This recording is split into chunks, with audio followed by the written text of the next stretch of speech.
मैं doctor Sushma Jain, associate professor chemistry, government Dungar college Bikaner. आज मैं बीएससी पार्ट 3 केमिस्ट्री के पेपर सेकंड की यूनिट 3 का topic amino acids, peptides, proteins और न्यूक्लिक एसिड के बारे में बताऊंगी। इसमें मैं सबसे पहले आज एमिनो एसिड्स के बारे में विस्तार से बताऊंगी कि एमिनो एसिड्स क्या होते हैं। एमिनो एसिड्स जो है वो प्रोटीन की सबसे छोटी यूनिट है, स्मॉलेस्ट यूनिट है। हम इनको मोनोमर भी कह सकते हैं।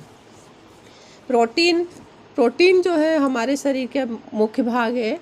हमारे शरीर में जितने भी मांसपेशियां हैं, रक्त है, नाड़ियां हैं, हार्मोन्स हैं, एंजाइम्स हैं, उन सभी का जो प्रमुख भाग है वो प्रोटीन का बना हुआ होता है। तो जो एमिनो एसिड्स हैं वो आपस में जुड़कर पेप्टाइड्स बनाते हैं।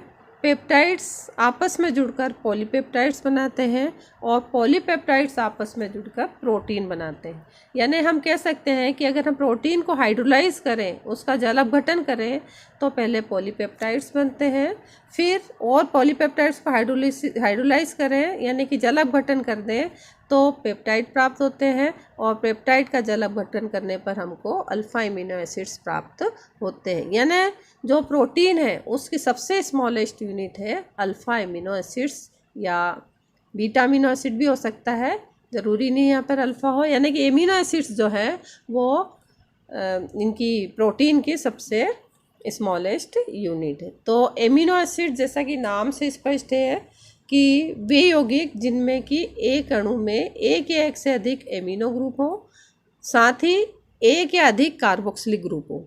यानी कि एमिनो ग्रुप और कार्बोक्सिलिक ग्रुप दोनों उपस्थित हैं, तब हम उससे कहते हैं amino acid. Amino acid 23 types के हैं, 23 प्रकार के हैं। इनमें से 10 एमिनो एसिड ऐसे हैं जिन्हें हम कहते हैं इसेंशियल एमिनो एसिड्स या अति आवश्यक एमिनो अम्ल। इन्हें अति आवश्यक इसलिए कहते हैं क्योंकि ये एमिनो अम्ल शरीर को चलाने के लिए बहुत आवश्यक है।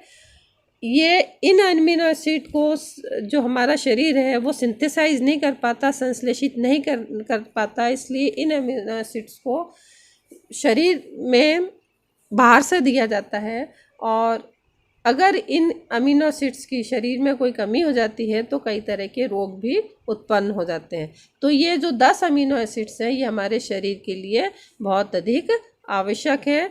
तो कौन से 10 एमिनो एसिड हैं जिनको कि हम एसेंशियल एमिनो एसिड्स कहते हैं?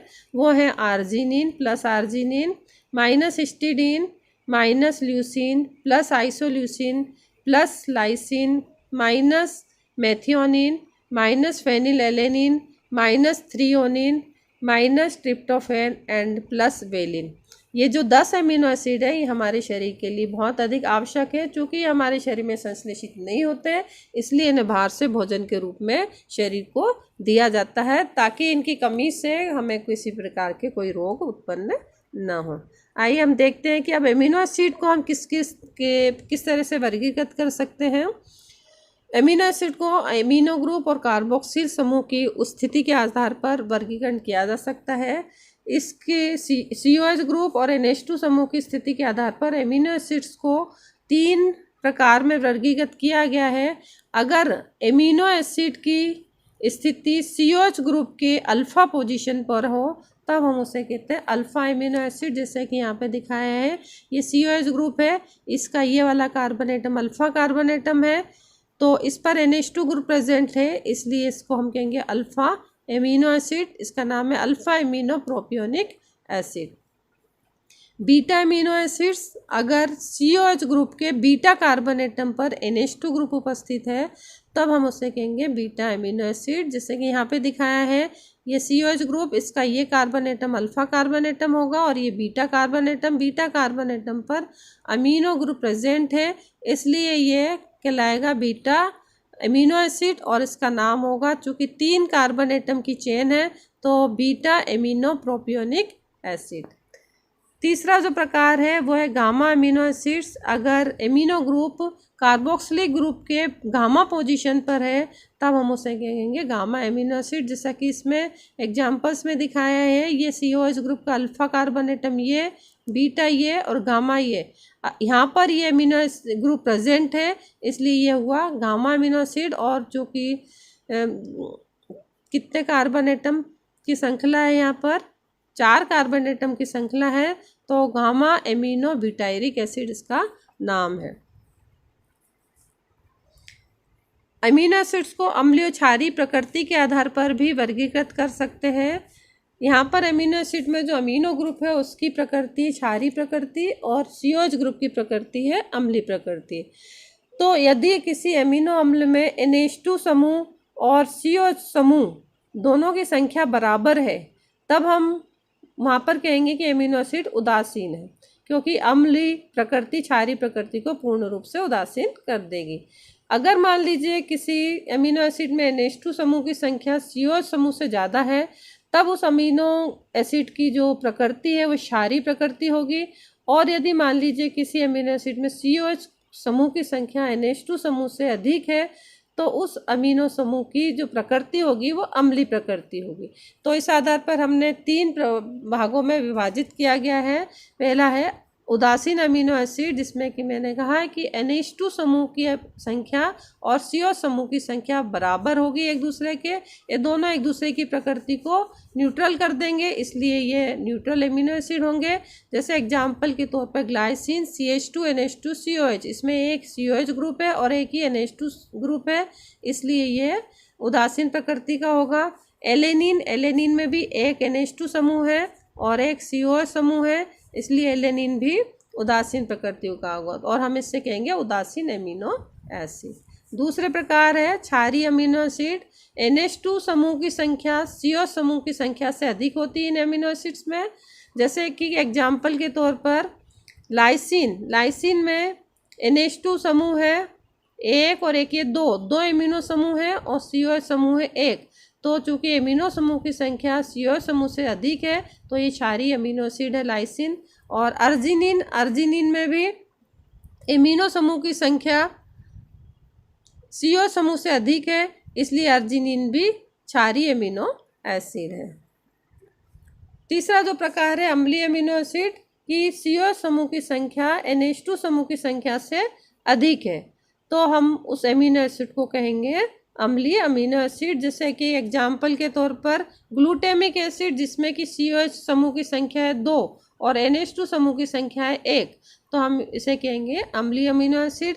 इसी प्रकार से एस्पर्टिक एसिड में COH समूह की संख्या है 2 और अमीनो समूह की संख्या है 1, तो ये भी अम्लीय अमीनो एसिड का एग्जाम्पल होगा। तो इस तरह से हम अमीनो एसिड को प्रकृति के आधार पर 3 भागों में बांट सकते हैं: अम्लीय अमीनो अम्ल, क्षारीय अमीनो अम्ल और उदासीन अमीनो अम्ल। अब देखते हैं कि अमीनो एसिड्स की अल्फा अमीनो एसिड्स के संश्लेषण की कौन कौन सी विधियां हैं, हम अमीनो एसिड को किस प्रकार से संश्लेषित कर सकते हैं। पहली विधि है पर्किन विधि। इस विधि में अल्फा अमीनो एसिड की रिएक्शन अमोनिया के साथ की जाती है और हमें अमीनो एसिड्स प्राप्त होते हैं। यहाँ पर ये क्लोरो एसिटिक एसिड लिया है, इसकी रिएक्शन जब अमोनिया के साथ गर्म किया जाता है इसको, तो हमें ग्लाइसिन प्राप्त होता है NH2 CH2 COH, साथ ही बनता अमोनियम क्लोराइड। सबसे पहले इस विधि को पर्किन नामक वैज्ञानिक ने खोजा था, इसलिए इसके नाम पर इसको रखा गया है पर्किन विधि।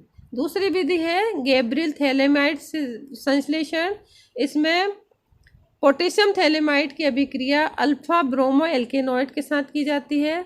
देखिए किस प्रकार से रिएक्शन होती है। जब पोटेशियम थैलेमाइड की अभिक्रिया अल्फा ब्रोमो एल्केनॉइड से की जाती है, तो यहाँ से एक KBr बाहर निकल जाता है पोटेशियम ब्रोमाइड, और ये पूरा रेस्ट मॉलिक्यूल, इसमें जो अल्फा ब्रोमो एल्केनॉइड का जो रेस्ट मॉलिक्यूल है वो नाइट्रोजन पर आकर ऐड हो जाता है और हमें ये कंपाउंड प्राप्त होता है।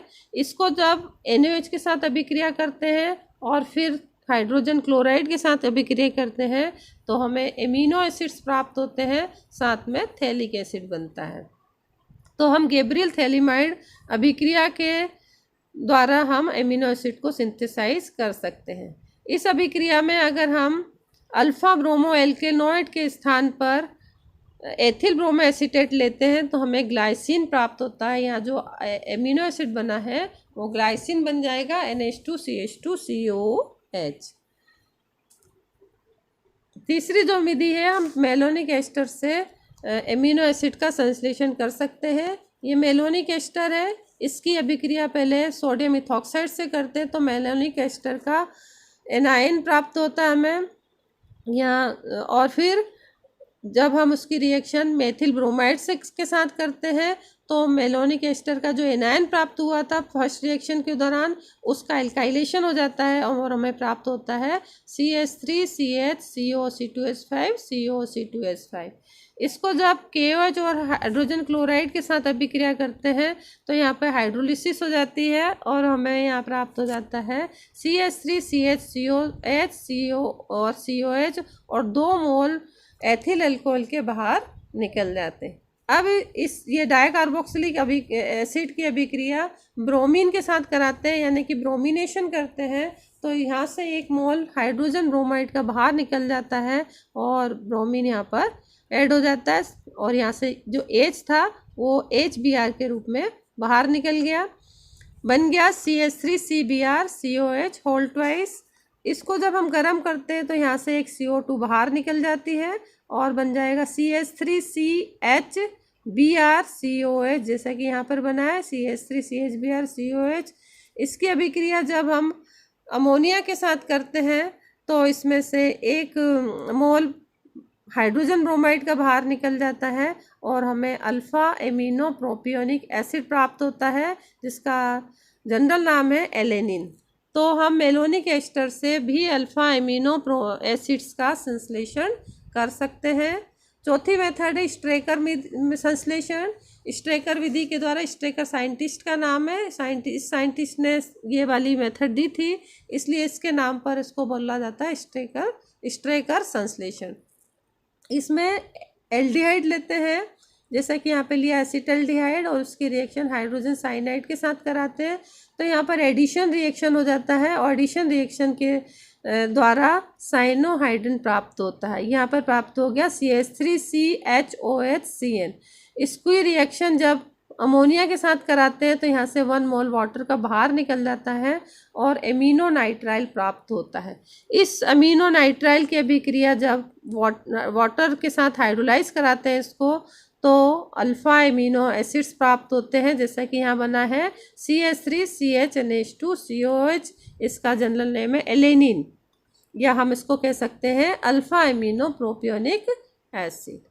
नेक्स्ट तो मेथड है अल्फ़ा एमिनो एसिड्स बनाने की, कर्टियस मेथड है। कर्टियस अभिक्रिया के द्वारा भी हम अल्फ़ा एमिनो एसिड्स प्राप्त कर सकते हैं। इसमें स्टार्टिंग मटेरियल जो है वो मेलोनिक एस्टर है। इसको सबसे पहले हम सोडियम इथॉक्साइड्स के साथ अभिक्रिया करके इसका एक एनायन प्राप्त कर लेंगे CH- और उसकी रिएक्शन करेंगे। फिर सेकंड रिएक्शन होगी एल्किल हैलाइड के साथ तो एल्काइलेशन हो जाएगा। जो एनायन यहाँ पे प्राप्त हुआ था C2H5ONA की अभिक्रिया के दौरान वहाँ CH- पर R आकर लग जाएगा यानी कि मेलोनिक एस्टर का एल्काइलेशन हो जाएगा और हमको एल्काइलेटेड मेलोनिक एस्टर प्राप्त हो जाएगा। ये RCH COC2H5 COC2H5।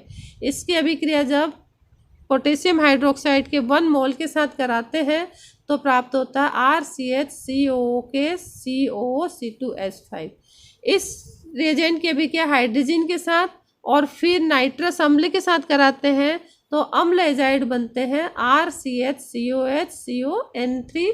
और फिर जब इस अम्ल एजाइड की अभिक्रिया इथाइल अल्कोहल के साथ कराते हैं तो यह अभिक्रिया कहलाती है कर्टियस अभिक्रिया और प्राप्त होता RCH COH NH CO C2H5। इसको जब HCl के द्वारा हाइड्रोलाइज करते हैं यानी जल अपघटन करते हैं तो alpha amino acids RCH NH2 प्राप्त होता है। तो हम कर्टियस अभिक्रिया के द्वारा भी अल्फ़ा एमिनो एसिड का सिंथेसिस कर सकते हैं। नेक्स्ट तो अभिक्रिया है दाराप्स्की संश्लेषण। इसमें एल्डिहाइड लेते हैं और एल्डिहाइड की अभिक्रिया साइनोएस्टिक एस्टर के साथ करवाते हैं, जैसा कि यहाँ दिखाया है RCHO + CH2CN CO C2H5। तो जब रिएक्शन होती तो इसमें से 1 मोल वाटर का बाहर निकल जाता है और ये पूरा जुड़ जाता है RCH double bond CCN CO C2H5। Next reaction हम कराते हैं H2Ni के साथ यानी कि रिडक्शन होगा। तो जैसा कि यहाँ पर बना RCH डबल बॉन्ड C, तो जो डबल बॉन्ड है वो सिंगल बॉन्ड में कन्वर्ट हो जाएगा। एक हाइड्रोजन यहाँ लग जाएगा, दूसरा हाइड्रोजन यहाँ लग जाएगा। और प्राप्त होगा RCH2CHCnCO, ये प्राप्त हुआ RCH2CHCnCO। इसकी रिएक्शन पहले हम हाइड्रोजन के साथ कराते हैं और फिर नाइट्रिक एसिड के साथ कराते हैं, तो एजाइड प्राप्त होता है RCH2CHCnCO। इसको जब एजाइड को जब हाइड्रोलाइज करा देते हैं C2H5OH के साथ, पहले अभिक्रिया कराते हैं और उसके बाद हाइड्रोलिसिस कराते हैं, तो हमें alpha amino acid RCH2COOH NH2 प्राप्त होता है। तो हम दाराप्स्की संश्लेषण के द्वारा भी अल्फा एमिनो एसिड का सिंथेसिस कर सकते हैं। नेक्स्ट अभिक्रिया हाफमैन निम्नीकरण विधि। इस विधि के द्वारा भी हम एमिनो एसिड को प्राप्त कर सकते हैं। यहाँ पर हम एमाइड लेते हैं और एमाइड की अभिक्रिया Br2 और KOH के साथ कराते हैं, तो ये अभिक्रिया कहलाती है हाफमैन रिएक्शन। हाफमैन रिएक्शन की खासियत ये है कि इसमें जो हम मेन जो रिएजेंट लेते हैं उससे जो प्रोडक्ट प्राप्त होता है उसमें एक कार्बन एटम कम होता है। तो जब RCH CO, C2H5, CnH2 की अभिक्रिया Br2 और KOH के साथ करवाने पर यहाँ पे हमें प्राप्त होगा RCH CO, C2H5 और NH2। यहाँ पे देखिए एक कार्बन एटम कम हो गया मेन रिएजेंट के से की अपेक्षा। यहाँ पे जो रिएजेंट हमने काम में लिए रिएक्टेंट, यहाँ पर NH2 है, यहाँ पर CONH2 है। जब हम इसको हाइड्रोलाइज करेंगे तो हमें प्राप्त होगा एमिनो एसिड RCH NH2COH। तो हम हाफमैन डिग्रेडेशन मेथड, हाफमैन निम्नीकरण विधि के द्वारा भी अल्फा एमिनो एसिड का संश्लेषण कर सकते हैं। नेक्स्ट जो मेथड है वह कूप संश्लेषण। हम इसमें कीटो एसिड लेते हैं RCOCOH, इसकी अभिक्रिया करते हैं अमोनिया के साथ, तो प्राप्त होता है यहाँ पर, और साथ ही फिर रिडक्शन भी करते हैं। तो यहाँ पर पहले जब अभिक्रिया करते हैं तो प्राप्त होता है RC डबल बॉन्ड NH और रिडक्शन करने पर हमें अल्फा एमिनो एसिड प्राप्त हो जाता है। नेक्स्ट विधि है स्मिट अभिक्रिया के द्वारा भी हम एमिनो एसिड का संश्लेषण कर सकते हैं। स्मिट विधि में हम एल्किल एसिटोएस्टिक एस्टर की अभिक्रिया नाइट्रस अम्ल के साथ करते हैं। इस अभिक्रिया में के दौरान नाइट्रोजन गैस बाहर निकलती है और हमें प्राप्त होता है, यहाँ पर देखिए RCHCO, C2H5, NHCO, CH3। इसको जब हम जल अपघटन करते हैं तो इसमें से 1 मोल एसिटिक एसिड का बाहर निकल जाता है और अल्फा एमिनो एसिड RCHNH2COOH प्राप्त होता है। हम अल्फा एमिनो एसिड को अर्लेनमेयर एजिलेक्ट्रॉन संश्लेषण द्वारा भी प्राप्त कर सकते हैं। इस विधि में हम पैरा हाइड्रोक्सी बेंजल्डिहाइड की अभिक्रिया बेंजोल ग्लाइसिन का दूसरा नाम है हिप्यूरिक एसिड, तो हम इसके साथ कराते हैं तो हमें अल्फा एमिनो एसिड्स प्राप्त होते हैं। किस तरह से अभिक्रिया होती है कि पैरा हाइड्रोक्सी बेंजल्डिहाइड और बेंजोल ग्लाइसिन की अभिक्रिया एसिटिक एनहाइड्राइड और सोडियम स्टेट की उपस्थिति में कराने पर एक ही हमको एजिलेक्ट्रॉन प्राप्त हो जाता है ये, और इसको जब NaOH के साथ अभिक्रिया कराते हैं तो प्राप्त होता है ये compound OH C6H4 CH double bond C NH CO C6H5 COH। इसको जब NaHG के द्वारा रिडक्शन कराएंगे तो एक हाइड्रोजन यहाँ पर ऐड हो जाएगा, एक हाइड्रोजन यहाँ ऐड हो जाएगा और हमें प्राप्त हो जाएगा ये कंपाउंड C। यहाँ पर जहाँ जो डबल बॉन्ड था वहाँ सिंगल बॉन्ड हो जाएगा, और यहाँ जहाँ CH था वहाँ CH2 और यहाँ C था वहाँ CH हो जाएगा और ये हमें कंपाउंड प्राप्त हो जाएगा। इसको जब हम हाइड्रोलाइज कराएंगे, इसको जब जल अपघटित कराते हैं तो अल्फा एमिनो एसिड जिसका नाम है टायरोसिन ये प्राप्त हो जाता है, साथ ही 1 मोल बेंजोइक एसिड का भी प्राप्त होता है। तो हम अर्लेनमेयर एजिलेक्ट्रॉन विधि के द्वारा अल्फा एमिनो एसिड को संश्लेषण कर सकते हैं। एजिलेक्ट्रॉन चूँकि इस मेथड में बनता है और अर्लेनमेयर नामक वैज्ञानिक ने बनाया था, तो उन दोनों के नाम के आधार पर इसको हम कहते हैं अर्लेनमेयर एजिलेक्ट्रॉन विधि। नेक्स्ट जो विधि है जिसके द्वारा कि हम एमिनो एसिड को सिंथेसाइज कर सकते हैं वो है हाइडेंटोइन विधि। इसमें इंडोल 3 एल्डिहाइड की अभिक्रिया हाइडेंटाइन के साथ कराई जाती है in presence of acetic anhydride. तो यहाँ पर संघनन अभिक्रिया होती है, 1 मोल वाटर का बाहर निकल जाता है और बाहर निकल के ये यहाँ पर ये पूरा की पूरा मॉलिक्यूल जुड़ जाएगा इंडोल 3 एल्डिहाइड के साथ हाइडेंटोइन का मॉलिक्यूल, और ये कंपाउंड प्राप्त होगा। इसकी जब रिडक्शन करेंगे तो रिडक्शन के द्वारा यहाँ पर जो डबल बॉन्ड था वो सिंगल बॉन्ड में कन्वर्ट हो जाएगा, एक हाइड्रोजन यहाँ ऐड हो जाएगा, दूसरा हाइड्रोजन यहाँ ऐड हो जाएगा और हमें नेक्स्ट कंपाउंड ये प्राप्त हो जाएगा। इसको जब हम HCl के द्वारा जल अपघटित करेंगे तो जल अपघटन के द्वारा हमको यहाँ पर ट्रिप्टोफैन प्राप्त होगा और साथ ही 1 मोल अमोनिया का और कार्बन डाइऑक्साइड का बाहर निकल जाएगा।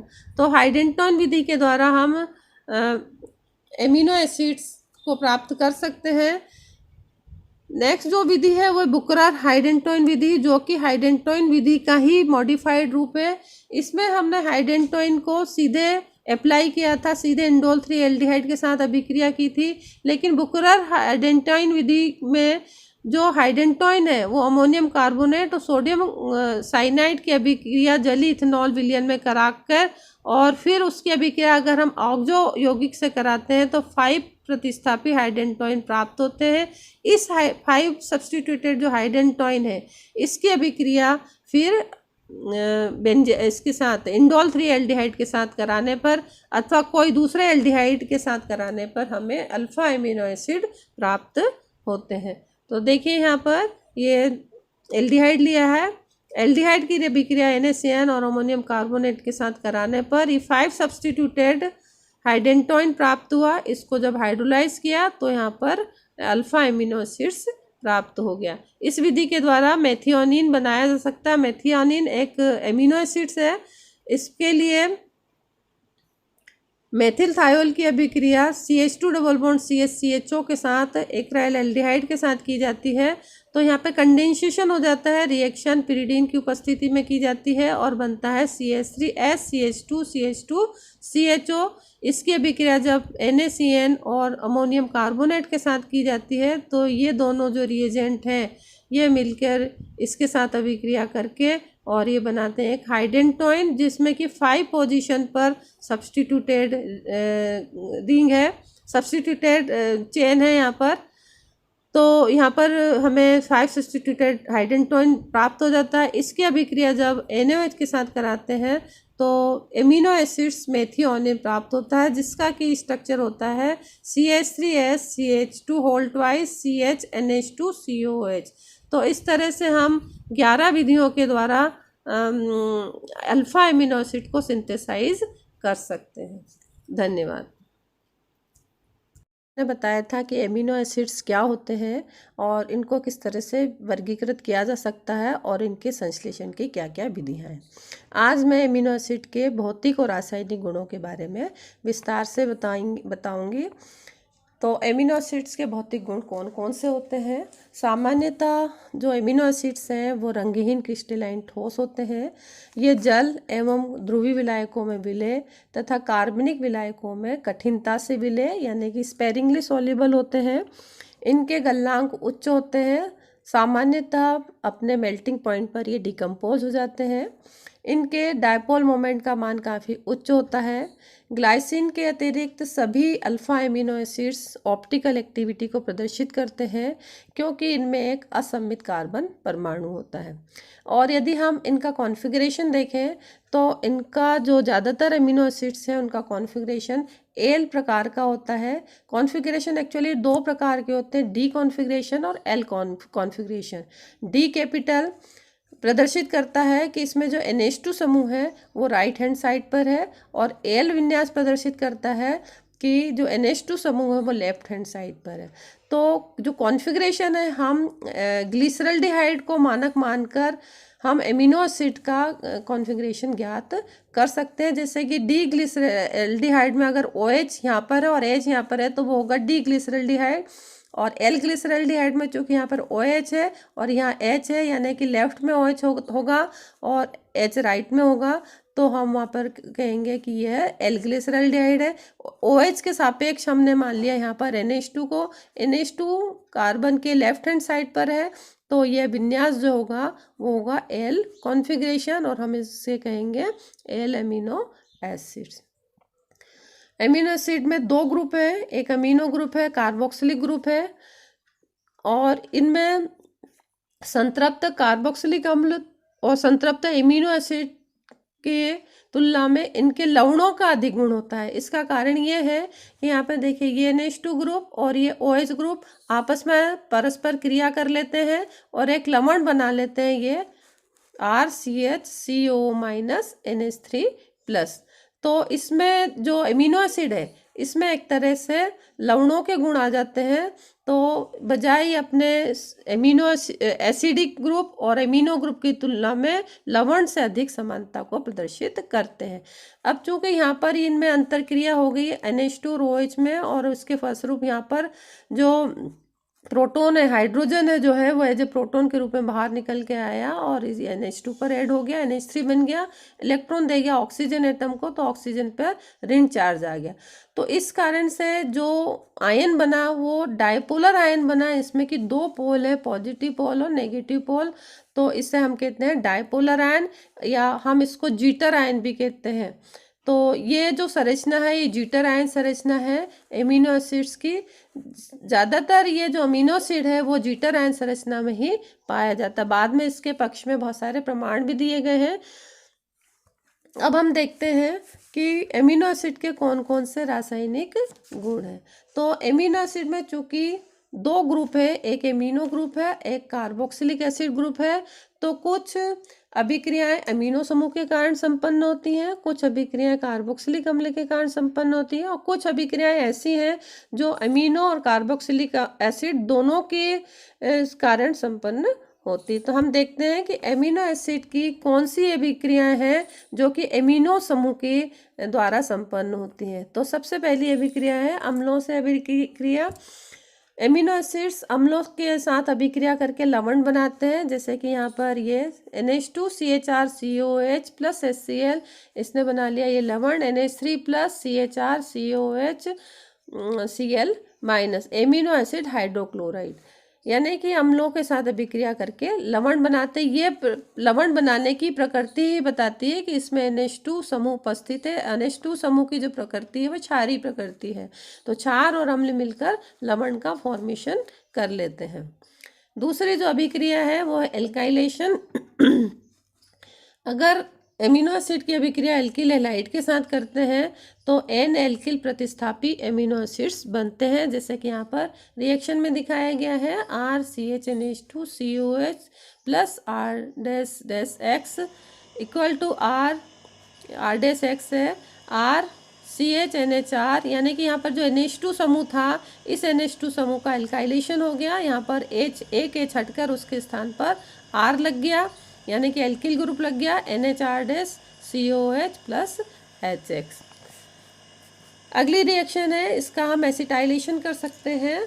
एसिटाइलेशन रिएक्शन देता है एमिनो एसिड्स। तो अगर हम एमिनो एसिड की रिएक्शन एसिटिक एनहाइड्राइड के साथ करते हैं तो एसिटाइलेशन NH2 पोजीशन पर होता है और एसिटाइलेटेड एमिनो एसिड प्राप्त होता है, जैसा कि रिएक्शन में दिखाया गया है। RCHNH2COH plus CH3CO whole twice O equal to RCHNH CO CH3COH plus CH3COH। तो ये अभिक्रिया भी प्रदर्शित करती है कि इसमें एमिनो समूह उपस्थित है और एमिनो समूह की ही अभिक्रिया होती है एसिटिक एनहाइड्राइड के एसिटाइल ग्रुप के साथ, और एसिटाइलेशन होता है NH2 ग्रुप का। फोर्थ अभिक्रिया है नाइट्रस अम्ल के साथ अभिक्रिया। नाइट्रस अम्ल के साथ अभिक्रिया करके ये अल्फा हाइड्रोक्सी एसिड देते हैं। रिएक्शन किस प्रकार से होती है? RCHNH2COH plus HO N double bond O RCHOH COH plus N2 plus H2O। यहाँ पर N और ये N मिलकर N2 का मॉलिक्यूल बाहर निकाल लेते हैं।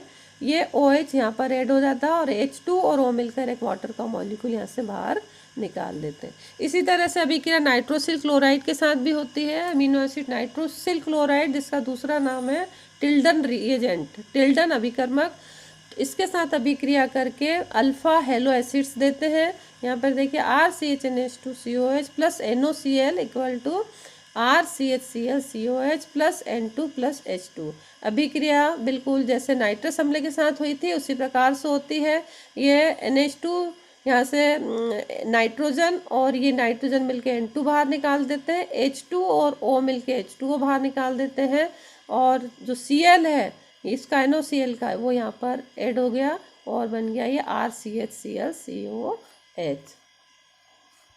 अगर एमिनो एसिड्स को हम HI के साथ, हाइड्रोआइडिक एसिड के साथ गर्म कर दें तो इसमें से एक अमोनिया का मॉलिक्यूल बाहर निकल जाता है और इस अभिक्रिया को हम कहते हैं डी एमिनेशन, विएमिनीकरण। क्योंकि इसमें NH2 बाहर निकल रहा है इसलिए हम इसको कह रहे हैं डी मतलब बाहर निकलना, डी एमिनेशन। तो रिएक्शन किस तरह से होती है, RCH COH plus HI at the temperature of 473 kelvin और it forms RCH2 COH plus NH3। यानी हमें प्राप्त होते हैं यहाँ पर वसी अम्ल प्राप्त हो जाते हैं और अमोनिया का मॉलिक्यूल बाहर निकल जाता है। नेक्स्ट जो अमीनो समूह की अभिक्रिया है कि कार्बिलेमाइन अभिक्रिया देता है। कार्बिलेमाइन अभिक्रिया क्या है कि किसी एमिनो ग्रुप, जैसे कि हमने यहाँ पर एमिनो एसिड लिया है तो एमिनो एसिड की रिएक्शन अगर क्लोरोफॉर्म और पोटेशियम हाइड्रोक्साइड के साथ करते हैं तो आइसोसाइनाइड नामक यौगिक बनता है और जिसकी की अत्यंत दुर्गंध आती है। तो यहाँ पर देखिए रिएक्शन किस प्रकार से होती है, NH2CHR plus CHCl3 plus 3KOH equal to N double bond C isocyanide group CHR COH यानी आइसोसाइनो अम्ल प्राप्त हो जाता है यहाँ पर और साथ में बनते हैं 3KCl प्लस 3H2। ये जो आइसोसाइनो एसिड प्राप्त होता है जिसमें कि आइसोसाइनाइड ग्रुप है, इसकी उपस्थिति के कारण बहुत अधिक दुर्गंध आती है। ये अमीनो एसिड का एक परीक्षण टेस्ट भी है कि अमीनो एसिड को हम कार्बिलेमाइन परीक्षण के द्वारा टेस्ट भी कर सकते हैं। अगली अभिक्रिया फॉर्मेल्डिहाइड के साथ अभिक्रिया। फॉर्मेल्डिहाइड के साथ अभिक्रिया करके ये मेथिलीन एमिनो एसिड बनाता है। रिएक्शन किस प्रकार से होती है, CH2O formaldehyde plus NH2 CHR COH, यहाँ से 1 मोल वाटर का बाहर निकल जाता है। यहाँ से देखिए O और यहाँ से H2 मिलकर 1 मोल वाटर का या जल का बाहर निकल गया और ये पूरा जुड़ जाएगा CH2 double bond N CHR COH यानी मेथिलीन एमिनो एसिड हमें प्राप्त होता है। तो ये जितनी भी रिएक्शन थी ये सभी रिएक्शन एमिनो समूह की अभिक्रियाएं थी। एमिनो समूह की उपस्थिति के कारण ये सभी अभिक्रियाएं संपन्न होती हैं। अब हम देखते हैं कि कार्बोक्सिलिक एसिड समूह की क्या कौन कौन सी अभिक्रियाएं हैं। तो एमिनो एसिड क्षारों के साथ अभिक्रिया करके लवण बना। चूंकि इसमें COH ग्रुप प्रेजेंट है तो COH ग्रुप NaOH के साथ अभिक्रिया करके और इसका सोडियम सॉल्ट बना लेगा। जैसे कि रिएक्शन में दिखाया है कि NH2CH2COH plus NaOH equal to NH2CH2CONA यानी एमिनो एसिड का सोडियम सॉल्ट बन गया और साथ में वाटर का मॉलिक्यूल बाहर निकलता है। दूसरी अभिक्रिया है कार्बोक्सिलिक अम्ल समूह की एस्टरिफिकेशन। जितने भी कार्बोक्सिलिक एसिड है उसकी अगर हम रिएक्शन इथाइल अल्कोहल के साथ करते हैं तो हमें एस्टर्स प्राप्त होते हैं। तो चूंकि इसमें कार्बोक्सिलिक एसिड समूह उपस्थित है तो हम इथाइल अल्कोहल के साथ अगर अभिक्रिया कराते हैं तो एमिनो एसिड का एस्टरिफिकेशन हो जाता है और एस्टर प्राप्त होते हैं। एस्टरिफिकेशन करने के लिए पहले अमीनो एसिड की अभिक्रिया HCl के साथ करवाते हैं जिससे अमीनो एसिड का हाइड्रोक्लोराइड जो साल्ट है वो प्राप्त हो जाता है।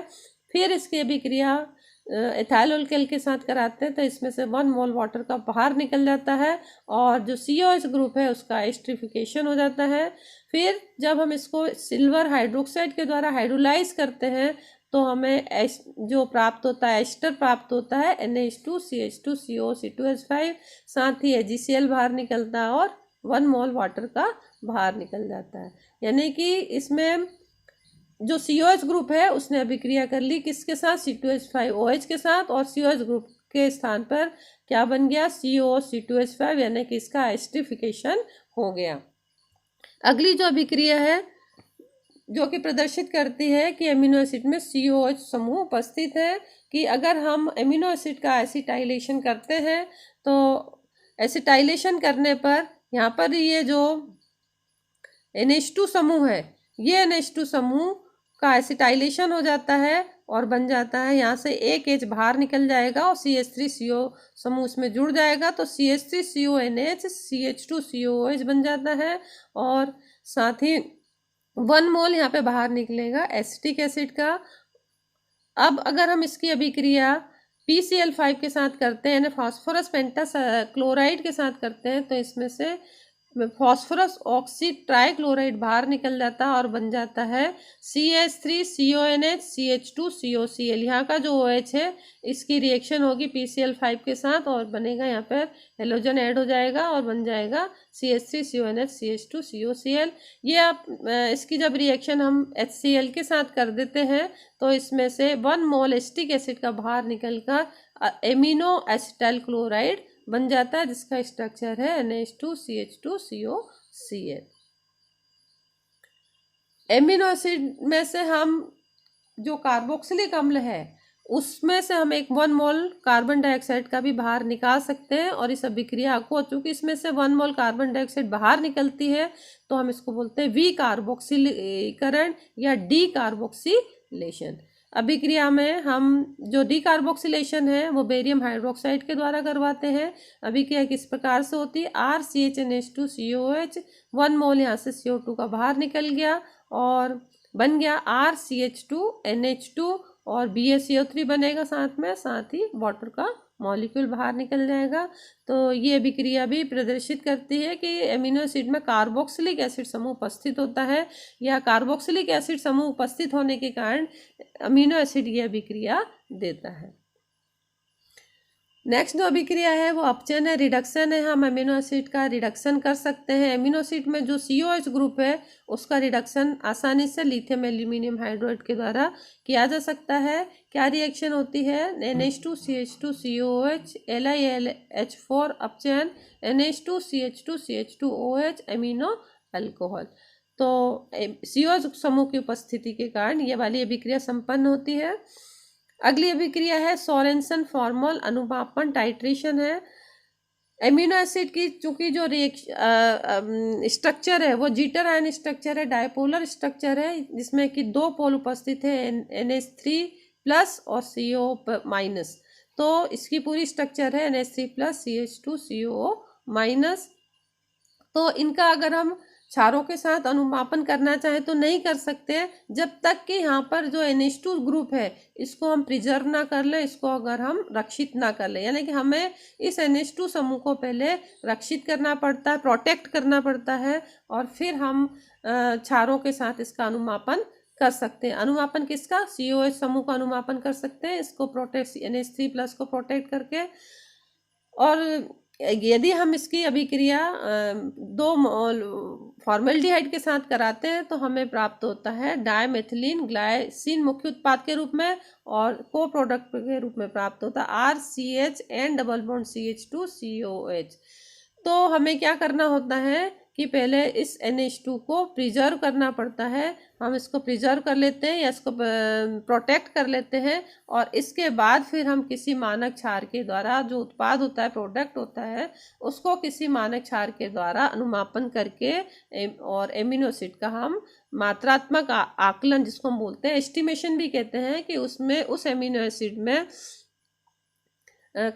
कितना प्रतिशत उपस्थित है, तो हम उस एमिनो एसिड का मात्रात्मक आकलन कर सकते हैं। अगली जो अभिक्रिया है वो है एमिनो व कार्बोक्सिल समूह की संयुक्त अभिक्रिया है कि अमीनो एसिड में चूंकि 2 ग्रुप उपस्थित है, NH2 समूह भी उपस्थित है, COH ग्रुप भी उपस्थित है, तो कुछ अभिक्रियाएं ये दोनों की संयुक्त रूप से देता है, दोनों ग्रुप्स की संयुक्त रूप से अभिक्रियाएं देता है। पहली अभिक्रिया है ऊष्मा का प्रभाव। अगर एमिनो एसिड्स को गर्म करते हैं तो चूंकि 3 तरह के एमिनो एसिड्स हैं, alpha amino acids, beta amino acid और गामा एमिनो एसिड्स, तो ऊष्मा का जो प्रभाव है वो अल्फा एमिनो एसिड पर अलग तरह से होता है। जो प्रोडक्ट हमें प्राप्त होता है वो अलग प्राप्त होगा बजाय कि बीटा एमिनो एसिड के। और बीटा एमिनो एसिड के गर्म करने पर जो प्रोडक्ट प्राप्त होता है वो गामा और अल्फा की तुलना में अलग प्राप्त है। यानी कि तीनों जो अमीनो एसिड्स हैं उनको हम अलग अलग जब गर्म करते हैं तो हमें अलग अलग प्रोडक्ट ही प्राप्त होते हैं। देखते हैं यहाँ पर कि अगर अल्फा अमीनो एसिड को गर्म करते हैं, जैसे ग्लाइसिन है, ग्लाइसिन को अगर हम गर्म करते हैं तो इसमें से 2 मोल वाटर के बाहर निकल जाते हैं। 1 मोल वाटर का यहाँ से बाहर निकलता है, दूसरा मोल वाटर का यहाँ से बाहर निकलता है और बन जाता है 2,5-डाई कीटो पाइपेरिजिन। इसका स्ट्रक्चर है CH2NHCO CH2NHCO। तो एक साइक्लिक स्ट्रक्चर हमको प्राप्त हो जाता है जिसका नाम है 2,5 डाइकीटो पाइपेरिजिन। बीटा एमिनो एसिड्स को गर्म करने पर इसमें से 1 मोल अमोनिया का बाहर निकल जाता है और प्राप्त होता है एक्राइलिक एसिड। तो एक्राइलिक एसिड अगर अमीनो एसिड को गर्म करने पर मान लीजिए एक्राइलिक एसिड प्राप्त हो रहा है तो वो अमीनो एसिड है बीटा एमिनो एसिड। और गामा एमिनो एसिड को अगर हम गर्म कर देते हैं तो इसमें से भी 1 मोल वाटर का बाहर निकल जाता है और एक साइक्लिक कंपाउंड प्राप्त होता है जिसका नाम है गामा ब्यूटायरोलेक्टोन। तो जो alpha beta gamma amino acids इनको गर्म करने पर अलग अलग हमको प्रोडक्ट प्राप्त होते हैं। डेल्टा एमिनो एसिड भी गामा एमिनो एसिड की तरह ही व्यवहार करते हैं। तो ऊष्मा का जो प्रभाव है वो एमिनो एसिड्स पर अलग अलग एमिनो एसिड पर अलग अलग प्रकार से होकर और जो हमें प्रोडक्ट प्राप्त होते हैं वो अल्फा एमिनो एसिड पर अलग होगा, बीटा पर अलग होगा और गामा और डेल्टा पर अलग प्रोडक्ट हमको प्राप्त होते हैं। एमिनो एसिड्स जो है वो भारी धातुओं के साथ संयोग करके कीलेट कॉम्प्लेक्स का निर्माण करते हैं। ये ब्लू कलर का होता है, नीले रंग का कीलेट बनाते हैं यहाँ पर। जैसे कि ग्लाइसिन का जेली विलयन को जब कॉपर ऑक्साइड के साथ गर्म करते हैं तो इसमें से 1 मोल वाटर का बाहर निकल जाता है और ये एक कीलेट बनता है जो कि नीले रंग का होता है। ब्लू के आकार के क्रिस्टल बनते हैं, सुई के आकार के क्रिस्टल बन जाते हैं। तो ये दोनों जो अभिक्रियाएं हैं ये अभिक्रियाएं प्रदर्शित करते हैं कि इसमें NH2 समूह भी उपस्थित है और COOH समूह भी उपस्थित है, यानी कि NH2 और CO समूह की कंबाइंड रिएक्शन है ये दोनों रिएक्शन। तो इस तरह से हमने देखा कि एमिनो एसिड की जो रासायनिक अभिक्रियाएं हैं, कुछ रासायनिक अभिक्रियाएं NH2 समूह के कारण संपन्न होती है, कुछ रासायनिक अभिक्रिया COH समूह के कारण संपन्न होती है और कुछ रासायनिक अभिक्रिया NH2 और COH दोनों के कारण ही संपन्न होती है। Thank you.